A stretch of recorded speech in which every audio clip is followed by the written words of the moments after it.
Ansor dalam sebuah jamaah. Tiba-tiba ada yang memanggil kami dari luar. Wahai penghuni rumah, apakah kalian mengizinkan aku masuk karena kalian membutuhkanku? Rasulullah Shallallahu Alaihi Wasallam bertanya kepada para sahabat, apakah kalian tahu siapa yang menyeru itu? Para sahabat menjawab, tentulah Allah dan Rasulnya yang lebih mengetahui. Rasulullah berkata, dia adalah Raja Iblis yang terkutuk. Semoga Allah senantiasa melaknatnya. Umar bin Khattab radhiyallahu anhu berkata, ya Rasulullah, apakah engkau mengizinkanku untuk membunuhnya?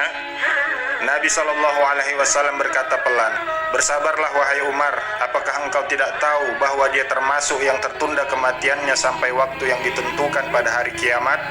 Sekarang silahkan buka pintu untuknya, karena dia sedang diperintah Allah Subhanahu wa Ta'ala.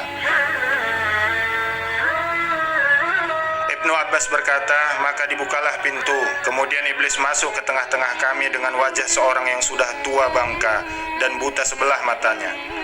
Dagunya berjenggot sebanyak 7 helai, rambut panjangnya seperti rambut kuda, kedua kelopak matanya memanjang ke atas, tidak ke samping, kepalanya seperti kepala gajah yang sangat besar. Gigi taringnya memanjang keluar, seperti taring babi, kedua bibirnya tebal, seperti bibir macan. Dalam kitab Tanbihul Ghafalin oleh Imam Abu Al-Lasid As-Samarqandi diceritakan tentang pertemuan Rasulullah dengan Raja Iblis dan terjadinya dialog di antara keduanya yang disaksikan oleh para sahabat. Allah Subhanahu wa Ta'ala telah memerintahkan seorang malaikat menemui iblis supaya dia menghadap Rasulullah Shallallahu Alaihi Wasallam untuk memberitahukan segala rahasianya, baik yang disukai maupun yang dia benci. Inilah cara Allah Subhanahu wa Ta'ala untuk meninggikan derajat Nabi Muhammad Sallallahu Alaihi Wasallam dan juga sebagai peringatan dan perisai kepada umat manusia. Maka malaikat itu pun berjumpa dengan iblis dan berkata, hai iblis, bahwa Allah yang maha mulia dan maha besar memberi perintah kepadaku untuk memerintahkanmu menghadap Rasulullah Sallallahu Alaihi Wasallam. Hendaklah engkau buka segala rahasiamu, dan apapun yang ditanya Rasulullah, hendaklah engkau jawab dengan sebenar-benarnya.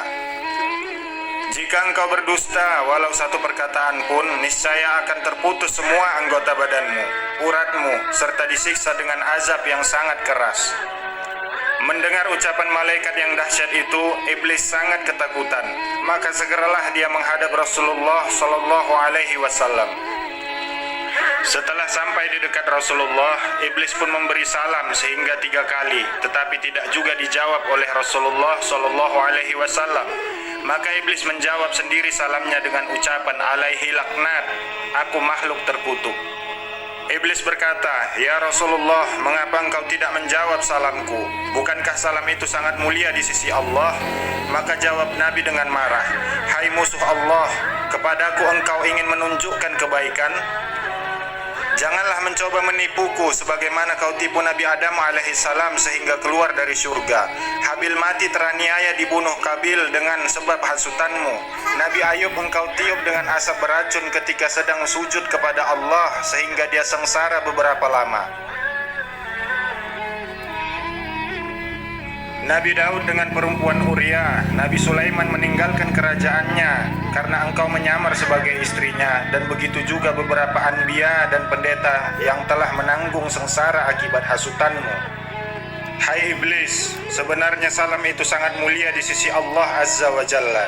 Hanya salammu saja yang aku tidak hendak menjawabnya karena diharamkan Allah. Aku sangat mengenalmu, engkau iblis, raja segala iblis, syaitan dan jin yang menyamar diri. Apa kehendakmu datang menemuiku? Iblis pun ketakutan dan berkata, ya Nabi Allah, janganlah engkau marah, karena engkau adalah khatamul anbiya, maka dapat mengenaliku. Kedatanganku karena diperintah Allah untuk memberitahu segala tipu dayaku terhadap umatmu dari zaman Nabi Adam hingga akhir zaman. Ya Nabi Allah, setiap apa yang engkau tanya, aku bersedia menerangkan satu persatu dengan sebenarnya. Tiadalah aku berani menyembunyikannya. Maka iblis pun bersumpah menyebut nama Allah dan berkata, "Ya Rasulullah, sekiranya aku berdusta sepatah kata pun, niscaya hancur leburlah badanku menjadi abu." Mendengar sumpah iblis itu, Nabi pun tersenyum dan berkata dalam hatinya, "Inilah satu peluangku untuk mensiasati segala perbuatannya, agar didengar oleh sekalian sahabat yang ada di majelis ini dan menjadi perisai kepada seluruh umatku." Rasulullah bertanya, "Hai iblis, siapakah sebesar-besar musuhmu dan bagaimana aku terhadapmu?" Jawab iblis, "Ya Nabi Allah, engkaulah musuhku yang paling besar di antara segala musuhku di muka bumi ini."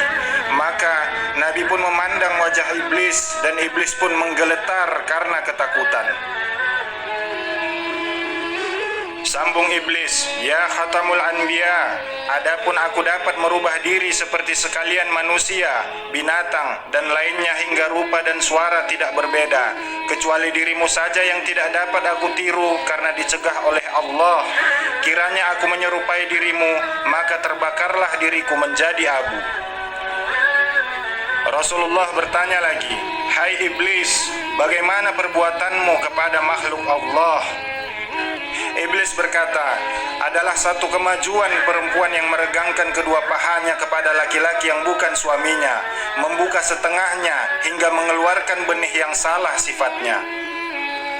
Aku goda semua manusia supaya meninggalkan sholat, berbuat durhaka, dan aku lalaikan mereka dengan harta benda emas, perak, permata, rumahnya, tanahnya, ladangnya, supaya hasilnya dibelanjakan ke jalan yang haram. Demikian juga ketika pesta yang bercampur antara lelaki dan perempuan. Di sana aku lepaskan sebesar-besar godaan supaya hilang peraturan dan meminum arak. Apabila terminum arak itu, maka hilanglah akal, fikiran dan malunya. Lalu aku ulurkan tali cinta antar keduanya dan terbukalah beberapa pintu maksiat yang besar. Aku bisikkan perasaan hasad, dengki hingga kepada pekerjaan zina. Apabila mereka teringat akan salah, mereka lalu hendak bertaubat dan berbuat amal ibadah. Aku rayu mereka supaya mereka tidak melakukannya. Bertambah keras aku goda supaya mereka melakukan maksiat dan mengambil istri orang. Bila kena goda hatinya, datanglah rasa ria, takabur, megah, sombong, dan melengahkan amalnya. Bila pada lidahnya, mereka akan gemar berdusta, mencela, dan mengumpat. Demikian aku goda mereka setiap saat. Rasulullah bertanya lagi, "Hai iblis, mengapa engkau bersusah payah melakukan pekerjaan yang tidak mendatangkan faedah, bahkan menambah laknat yang besar serta siksa yang besar di neraka yang paling bawah? Hai yang dikutuk Allah, siapakah yang menjadikanmu? Siapa yang melanjutkan usiamu? Siapa yang menerangkan matamu? Siapa yang memberi pendengaranmu? Siapa yang memberi kekuatan anggota badanmu?" Iblis menjawab, "Semuanya itu adalah anugerah dari Allah yang maha besar juga. Tetapi hawa nafsu dan takabur membuatku menjadi jahat sebesar-besarnya. Engkau yang lebih tahu bahwa diriku telah beribu-ribu tahun menjadi ketua seluruh malaikat, dan pangkatku telah dinaikkan dari satu langit ke satu langit yang tinggi. Kemudian aku tinggal di dunia ini beribadah bersama sekalian malaikat dalam beberapa waktu lamanya. Tiba-tiba datang firman Allah Subhanahu wa ta'ala hendak menjadikan seorang khalifah di dunia ini, maka aku pun membantah. Lalu Allah menciptakan Adam dan diperintahkan seluruh malaikat memberi hormat kepada Adam, kecuali aku yang ingkar. Oleh karena itu Allah murka kepadaku, dan wajahku yang tampan, rupawan, dan bercahaya itu tertukar menjadi keji dan kelam. Aku merasa sakit hati. Kemudian Allah menjadikan Adam raja di surga dan dikaruniakan seorang permaisuri Siti Hawa yang memerintah seluruh bidadari. Aku bertambah dengki dan dendam kepada mereka. Akhirnya aku berhasil menipu mereka melalui Siti Hawa yang menyuruh Adam memakan buah kuldi, lalu keduanya diusir dari surga ke dunia. Keduanya berpisah beberapa tahun dan kemudian dipertemukan Allah di padang Arafah, sehingga mereka memiliki beberapa orang anak.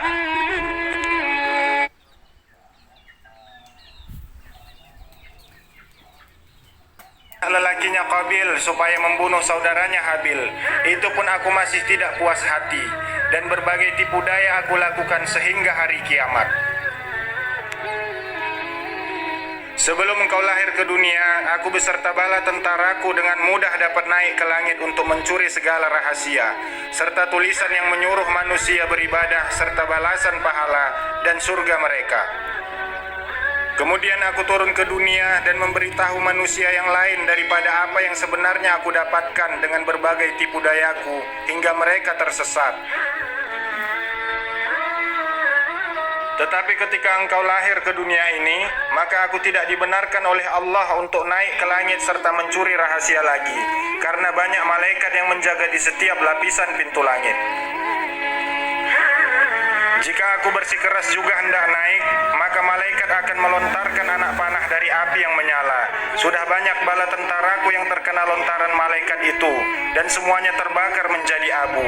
Maka besarlah kesusahanku dan bala tentaraku untuk menjalankan tugas menghasut. Rasulullah bertanya lagi, "Hai iblis, jika umatku sholat karena Allah, bagaimana keadaanmu?" Iblis berkata, "Inilah sebesar-besar kesusahanku, gemetarlah badanku, lemahlah tulang sendiku. Maka aku kerahkan berpuluh-puluh iblis datang menggoda seorang manusia pada setiap anggota badannya. Segala upaya kulakukan agar mereka malas sholat, was-was, terlupa bilangan rakaatnya, bimbang pada pekerjaan dunia yang ditinggalkannya, senantiasa hendak cepat selesai sholatnya. Aku juga membuat mereka hilang khusyuknya, matanya senantiasa menjeling ke kanan dan ke kiri, telinganya senantiasa mendengar orang bercakap serta bunyi-bunyi yang lain. Sebagian iblis duduk di belakang badan orang yang sholat itu, supaya dia tidak kuasa sujud berlama-lama. Itu semua membawa kepada kurangnya pahala sholat mereka. Jika para iblis itu tidak berhasil menggoda umatmu, maka aku sendiri akan menghukum mereka dengan seberat-berat hukuman." Rasulullah bertanya lagi, "Jika umatku membaca Al-Quran karena Allah, bagaimana perasaanmu?" Jawab iblis, "Jika mereka membaca Al-Quran karena Allah, maka terbakarlah tubuhku dan putus segala uratku, lalu aku lari darinya. Jika umatku mengerjakan haji karena Allah, bagaimana perasaanmu?" Jawab iblis, "Binasalah diriku, gugurlah daging dan tulangku, karena mereka telah mencukupkan rukun Islamnya." Hai Raja Iblis, jika umatku berpuasa karena Allah, bagaimana keadaanmu? Jawab iblis, "Ya Rasulullah, inilah bencana yang paling besar bahayanya kepadaku. Apabila masuk awal bulan Ramadan, maka memancarlah cahaya arasy dan kursi. Bahkan seluruh malaikat menyambut dengan sukacita. Bagi orang yang berpuasa, Allah akan mengampunkan segala dosa yang lalu dan digantikan dengan pahala yang amat besar, serta tidak dicatat dosanya selama dia berpuasa. Yang menghancurkan hatiku ialah segala isi langit dan bumi, yakni malaikat, bulan, bintang, burung, dan ikan-ikan, semuanya siang malam mendoakan ampunan bagi orang yang berpuasa. Pada hari umatmu mulai berpuasa, dengan perintah Allah datanglah sekalian malaikat dengan garangnya menangkapku dan tentaraku, para jin kafir, syaitan, dan ifrit. Lalu dipasunglah kaki dan tangan kami dengan besi panas dan dirantai serta dimasukkan ke dalam bumi yang paling amat dalam. Di sana pula beberapa azab yang lain telah menunggu kami, hingga setelah habis bulan Ramadan barulah kami dilepaskan.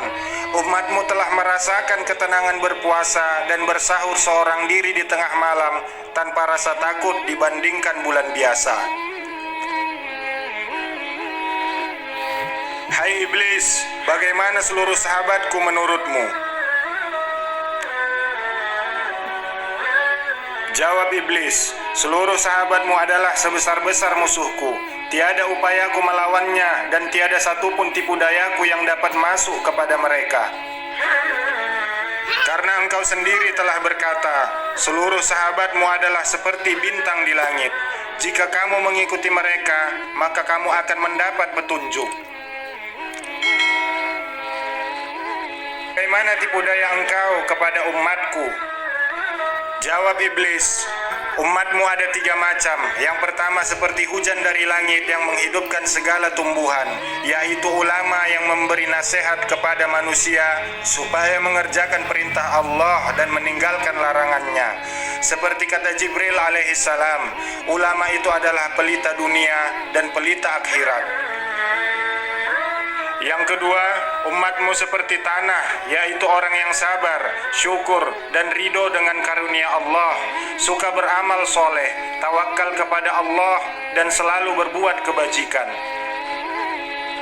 Yang ketiga, umatmu seperti Fir'aun, terlampau tamak dengan harta dunia, serta dihilangkan amal akhirat. Maka aku pun bersuka cita lalu masuk ke dalam badannya.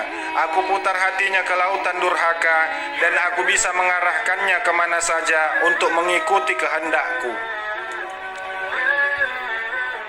Hai iblis, siapa yang serupa dengan engkau? Tanya Rasulullah. Jawab iblis, orang yang meringankan syariatmu dan membenci orang yang belajar agama Islam. Hai iblis, siapa yang mencahayakan wajahmu? Iblis menjawab, orang yang berdosa, pelaku maksiat, bersumpah bohong, saksi palsu, dan pengingkar janji. Hai iblis, apakah rahasia engkau kepada umatku? Iblis menjawab, jika seorang Islam pergi buang air besar serta tidak membaca doa pelindung syaitan, maka aku gosok-gosokkan najisnya sendiri ke badannya tanpa dia sadari. Hai iblis, jika umatku bersatu dengan istrinya, apa yang kau lakukan? Jawab iblis, jika umatmu hendak bersetubuh dengan istrinya serta membaca doa pelindung syaitan, maka larilah aku dari mereka. Jika tidak, aku akan bersetubuh dahulu dengan istrinya dan bercampurlah benihku dengan benih istrinya. Jika menjadi anak, maka anak itu akan gemar kepada pekerjaan maksiat, malas pada kebaikan, dan menjadi anak durhaka. Ini semua karena kealpaan ibu dan bapaknya sendiri. Namun sebaliknya, jika mereka berdoa saat hendak bersetubuh, maka sulitlah bagiku untuk menggoda anak keturunannya. Begitu juga ketika mereka makan tanpa membaca bismillah, maka aku yang dahulu makan daripadanya. Walaupun mereka makan, tiadalah merasa kenyang. Hai iblis, dengan jalan apa dapat menolak tipu dayamu? Jawab iblis, jika dia berbuat dosa, maka dia kembali bertaubat kepada Allah, menangis, menyesal akan perbuatannya. Apabila marah, segeralah mengambil air wudhu, maka padamlah marahnya. Hai iblis, siapakah orang yang paling lebih engkau sukai? Jawab iblis, lelaki dan perempuan yang tidak mencukur bulu ketiak dan bulu kemaluannya selama 40 hari. Disitulah aku mengecilkan diri, bersarang, bergantung, berbuai seperti dipijat pada bulu itu. Hai iblis, siapakah saudara engkau? Jawab iblis, orang yang tidur telungkup, orang yang matanya terbuka di waktu subuh tetapi menyambung tidur lagi. Lalu aku lenakan dia hingga terbit fajar. Demikian juga pada waktu zuhur, asar, maghrib, dan isya. Aku beratkan hatinya untuk sholat. Hai iblis, apakah jalan yang membinasakan dirimu? Jawab iblis, orang yang banyak menyebut nama Allah, bersedekah dengan tidak diketahui orang banyak, banyak bertaubat, banyak tadarus Al-Quran, dan sholat tengah malam. Hai iblis, apakah yang memecahkan matamu? Jawab iblis, orang yang duduk di dalam masjid serta beriktikaf di dalamnya. Apalagi yang memecahkan matamu, wahai iblis? Jawab iblis, orang yang taat kepada ayah ibunya, mendengar kata-kata mereka, membantu makan dan pakaian mereka selama hidup, karena engkau telah bersabda, sesungguhnya surga itu di telapak kaki ibu. Demikianlah yang terjadi ketika Rasulullah SAW berhadapan dengan sang raja iblis di depan para sahabat. Semoga kisah ini dapat menambah ilmu dan menambah ketaatan kita kepada Allah Subhanahu wa Ta'ala. Terima kasih segala perhatian. Mohon maaf atas segala kesilafan. Subhanakallah wa bihamdika asyhadu an la ilaha illa anta astaghfiruka wa atubu ilaik.